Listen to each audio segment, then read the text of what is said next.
Don't forget to like the video, share your thoughts in the comments, and subscribe to stay updated with our latest stories. Before I begin, tell me, what city are you watching from tonight? I'd always love to know where my listeners are joining from. That evening started out like so many others. The house was quiet except for the faint hum of the refrigerator and the tick of the wall clock in the dining room. I was setting the table, placing the plates just so, the way I've always done. One of those little habits that makes the house feel like a home. My son had been unusually quiet all day, and though I didn't press him, I felt the weight of it. A mother knows when something lingers in her child's mind, even when that child is no longer little. When he finally came into the room, there was a heaviness in his steps, a kind of pause before each movement, as though he were walking through water. He sat across from me, and when our eyes met, I noticed something different.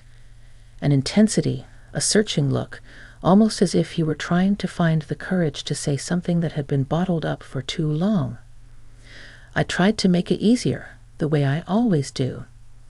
I smiled gently and asked about his day, about work, about the little things. He answered, but his words felt like echoes, faint and distant, as though his heart wasn't in them. His fork moved across the plate, but he barely ate a bite. Finally, he set his fork down and looked straight at me. It wasn't the kind of look that passes in a moment. It held me there, steady, like he was pulling me into his world without saying a word. And in that silence, my chest tightened. I could feel something stirring, the beginning of a conversation that would change us both. "Mom," he began, his voice quieter than usual, but firm in a way that told me he had rehearsed these words over and over in his mind. "I don't think I've ever told you this the way I should have." I froze, my heart catching. There's a tone children carry only when they're about to speak from the deepest part of themselves, and I knew this was one of those moments. I braced myself, unsure of what would follow, but certain it would leave its mark. The room seemed to shrink, the soft light of the lamp casting shadows that made everything more intimate, more immediate. I could hear my own heartbeat, feel the warmth of the tea cooling in my hand, smell the faint aroma of the meal between us. Every detail etched itself into my memory because I knew, instinctively, this was not just another evening. He leaned forward, his eyes searching mine, and there it was, that look different from any he had given me before. It wasn't the gaze of a child seeking answers, nor of a man hiding behind walls. It was something rawer, more open, more vulnerable.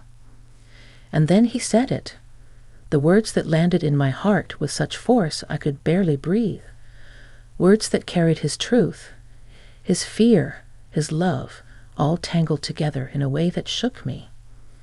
In that instant, time felt suspended. The world outside, the ticking clock, the shadows in the corners, all of it faded. It was just my son and me, sitting across from each other, bound not just by blood, but by something deeper, something that could only be revealed in a moment like this. I didn't answer right away. Instead, I let the silence stretch, holding his gaze, letting him know that I heard him, that I truly saw him. Sometimes words are not enough. Sometimes it's the presence, the steady heartbeat between two people, that speaks louder than anything else. As I sat there, I realized that this was the beginning of a conversation we had both needed for years. A turning point, a moment that would echo in my heart long after the plates had been cleared, long after the night had ended. That evening, my son looked at me differently, and I knew life would never feel quite the same again. The words finally came out of him like a breath he'd been holding for years. He didn't dress them up or hide behind jokes. He looked straight at me, eyes steady, voice low. "Mom, I'm going to be a father." The sentence landed in the room with a quiet weight, settling over the table, over the plates, over the steam of the tea I'd forgotten to sip. For a heartbeat, I saw him as he'd been on the day I first brought him home, wrapped in a blanket that was a little too big, blinking at the light like he couldn't quite believe the world had started. I didn't speak right away. My first instinct was to rush toward solutions, cribs and calendars and budgets, but something about the way he watched me told me he didn't need logistics first. He needed ground under his feet. He needed to know the person who had loved him the longest would still be right there, loving him just the same. I reached across the table and took his hand. It was warm, a little damp. He didn't pull away. "Are you scared?" I asked. His laugh was small and unsteady. Terrified. Excited. Guilty that I'm excited. And then terrified all over again. He rubbed his thumb against my knuckles like he was tracing a path through all those feelings. I didn't want to mess this up. I didn't want to be the kind of father who disappears into work or fear or silence. I don't want to repeat things we never talk about. There it was, the tremor beneath the surface, the one we'd learned to step around in this house. The long shadow of a family story with missing chapters. He'd grown up with a dad who loved him but didn't always know how to show it, a man who shut down when life pressed too hard. I took a breath and felt the old ache rise and settle, like a wave that knows the shoreline by heart. "Thank you for telling me," I said. Before anyone else, before the plans, before the panic. I squeezed his hand. "You're already doing something different just by sitting here and saying it out loud." He let out a breath that seemed to unlock his shoulders. The room softened around us. The lamplight turned the edge of his jaw to gold and made his eyes look younger. I stood, not to pace or clean, old habits, but to move us into something more ordinary, more human. I ladled soup into bowls. I buttered bread with the slow, careful strokes I used when he was a boy and life felt too big for both of us. He smiled at that, the corners of his mouth tugging upward like the memory of an easier season. "Does she know how you feel?" I asked when we'd settled again. "She knows I'm trying," he said. "She doesn't know how scared I am. I'm not sure I knew until I said it to you." He stared at his bowl a moment, then looked up. "I don't want advice yet. I want your blessing. To become someone better than I've been." My throat tightened. There are requests that are really prayers. "You have it," I said. "And when you stumble, and you will, we'll steady you. That's what family is. Not a performance. A place to practice." We ate quietly then, the kind of quiet that isn't empty but generous. Rain drifted against the windows, a soft backbeat to our small clinks of spoon on ceramic. When we finished, I didn't clear the table. Instead, I went to the drawer where I keep the old tea towels, pulled one out, and spread it on the table. He gave me a puzzled look until I reached for a russet potato from the counter, heavy, oblong, just the right weight for pretending. "Lesson 1, I said, sliding the towel beneath the potato and folding with practiced hands. Swaddling, how to make a small, squirming person feel like the world is holding them together. His laugh this time was bigger, freer. He leaned in, copying my movements, fumbling the first time and then finding the rhythm. The potato baby lay neat and snug between us, and I could feel the atmosphere of the room change, fear turning into curiosity, worry into willingness. "Lesson 2, I said softly. Babies don't need perfect fathers. They need present ones. The rest you learn at 2 in the morning with a burp cloth on your shoulder." He nodded, and something in his face loosened, as if a knot was finally allowing his blood to flow. "Will you? Would you come with me tomorrow? To talk to her. Not to speak for me," he added quickly, "just to help me listen." "If you both want that, I will," I said. "I can wait on the porch or in the kitchen, or sit on my hands in the corner if I have to. Whatever helps you two hear each other." He smiled again, a shy, grateful tilt I hadn't seen since he was 12, and learning how to ride a bike without crashing into the mailbox. "Thank you." The words were simple, but they carried the tremor of everything he couldn't yet name. We stayed at the table and made a small list, not a grand plan, just anchors. Call the doctor. Ask honest questions. Budget together. Choose one person each to lean on when the day feels too heavy. He wrote them down in that careful, square handwriting of his, the one he pretends not to have because it looks too much like mine. When he finished, he reached for the pen again but didn't write. "Mom," he said, more tentative now, "were you ever afraid of loving me wrong?" I didn't have to search for the answer. "All the time," I said. "I worried I'd hold too tight or let go too soon. I worried I'd try to protect you from the very things that would grow you. I worried my silence would sound like disapproval and my questions would sound like control." I paused. "But here's what I learned. Love that listens can correct its course. You can say, 'I got that part wrong. Can we try again?' And that counts for a lot." He kept his gaze on me, and I could see the evening shifting from announcement to agreement. This was no longer just his news for me to absorb. It had become our shared decision to meet what was coming with open hands. We talked about what kind of father he hoped to be, one who read bedtime stories in silly voices, one who apologized out loud, one who didn't treat tenderness like a limited resource. He said the word tenderness like it was both fragile and fierce, and I loved him for that. At some point he stood and walked to the shelf with the old photo albums. He opened one at random, and there we were. Him on my chest, my hair a mess, my eyes dark with exhaustion and wonder. He traced the edge of the picture without touching the page, as if even now he didn't want to smudge what was holy. "I don't remember this," he said, "but I think my bones do." "Mine too," I answered. That's the strange mercy of family. Even when we forget, our bodies keep a map. When he closed the album, the rain had thinned to a whisper. He fixed the crooked frame on the mantel the way he always does when he's thinking. Then he turned back to me, his expression clearer than it had been all year. "I came in scared," he said, "and I still am. But I'm not alone with it anymore." "No," I said, "you're not."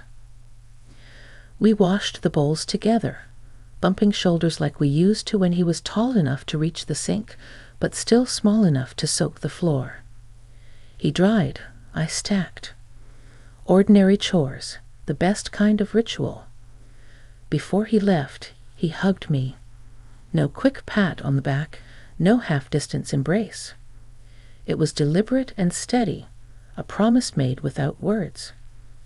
At the door he hesitated, then looked at me with that same different look from earlier, clearer now, anchored. "Tomorrow," he said, "let's do that listening thing." "Tomorrow," I agreed. After the door closed and the house fell quiet, I stood for a moment with my hand on the knob, feeling the echo of his grip. The night hadn't erased every fear. It hadn't solved every problem. But it had done something gentler and, in its way, more miraculous. It had turned the unknown into something we could walk into together. The lamp hummed softly, the tea had gone cold, and the little potato lay swaddled on the table like a joke and a lesson at once. I smiled, blew out the candle, and carried our makeshift practice back to the drawer, ready for the next chapter neither of us had planned, but both of us had chosen. I went to bed hearing the rain's last taps and my son's steadying voice braided with my own. Between those sounds, I felt the smallest flicker of dawn, the kind that starts inside a person long before it reaches the sky. The morning after his late-night confession carried a kind of stillness, as though the air itself was waiting for what would come next. I woke early, not because I had to, but because sleep wouldn't stay. My mind was full of his words, the look in his eyes, the weight of his voice. For the first time in a long while, I felt like I was standing at the edge of something. Not my own story this time, but his and mine woven together. I brewed coffee and let the warm smell fill the kitchen. I found myself straightening the table, smoothing the cloth, as though preparing for something ceremonial. When my son arrived later that day, his shoulders looked a little lighter than the night before, though his eyes still carried the same restless storm. We sat quietly for a while, sipping coffee. Didn't rush him. Silence, I have learned, is often where the bravest words are born. Finally, he set his cup down and leaned forward, elbows on the table, his voice low but firm. "Mom, I don't want to repeat the mistakes I grew up around. I don't want my child to ever wonder if they're enough." The honesty in his tone made my chest tighten. He wasn't just talking about the future. He was unwrapping the past, layer by layer, in front of me. I reached across, touching his wrist gently. "You already know what you don't want," I told him. "That's half the battle. The rest is choosing, day by day, to walk the other way." He nodded, his jaw tightening. "It's just harder than I thought. There are days when I feel like I'm still that boy trying to get your approval. And now, thinking about becoming a father, it feels like I have to grow faster than I know how." I let his words settle, remembering my own years of fumbling, of learning motherhood through mistakes I wish I could take back. "You don't have to grow faster," I said softly. "You just have to grow honestly. Children don't need perfect parents. They need parents who admit when they're wrong, who come back, who stay present. That's what shapes them." He sat back, exhaling, his eyes glistening. I wish Dad had heard that. The name hung in the air between us like a ghost. He rarely brought up his father, but I knew the absence had shaped him as much as any presence could. I didn't rush to fill the space with excuses or defenses. I simply let him grieve out loud. After a long pause, he asked, "Do you think I'll be enough?" The question hit me deep. It was the same fear I had carried as a young mother, whispered in the dark after long days. I leaned closer and answered with all the certainty I had. "Yes, because you already are. The very fact that you're asking that question means you'll keep trying.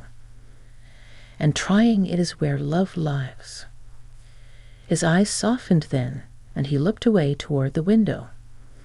The late afternoon light poured in, painting his face in gold, catching the edges of the man he had become. In that moment, I didn't just see my son. I saw a father beginning to emerge. We spent the rest of the day preparing in small, almost playful ways, reading articles, practicing how to hold a baby with a pillow, even arguing gently about what bedtime songs were the best. He laughed more than I'd heard in months, the kind of laughter that rises from relief more than joy. Each laugh was like a crack in the armor he'd been wearing for too long. As evening fell, he turned serious again. "Mom," he said, "when I looked at you last night, it was different because I realized I'd spent years trying to be seen by the world. But it's only when I looked at you that I felt truly seen. And that scared me." His words stole my breath. There it was, the heart of what had been stirring inside him. I reached across, taking his hand again, grounding both of us in that fragile, sacred truth. Being seen can be frightening, I admitted. But it's also where real life begins. Don't run from it. Lean into it. That's how you'll teach your child to stand in their own truth one day. The room was quiet again, filled with the hum of the fridge and the soft tick of the clock. Outside, the sky deepened into twilight. Inside, I felt a new bond forming between us, not just as mother and son, but as two people learning to face their fears in the company of love. That night, as he left, his hug lingered a little longer, steadier. And as I closed the door behind him, I realized we were both stepping into unknown territory. He as a father, me as a mother learning to let go while still holding on in new ways. And though the road ahead was uncertain, one thing felt unshakable. We were walking it together, side by side, hearts wide open.